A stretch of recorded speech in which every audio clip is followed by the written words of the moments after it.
Hi, in order to customize your buttons, let's go into your funnel.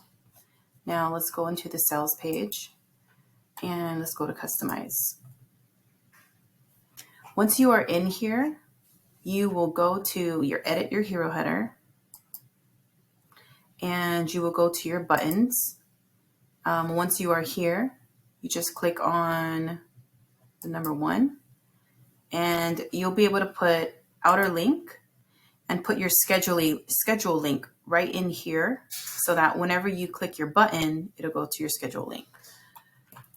So if you're using the old funnel builder, you can go into the funnel, click your sales page, go to customize.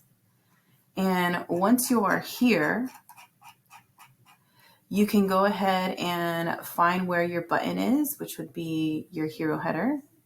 Click on it and scroll down to right here. You can change your button text, and here you can go ahead and put the URL that you want to have your button go to.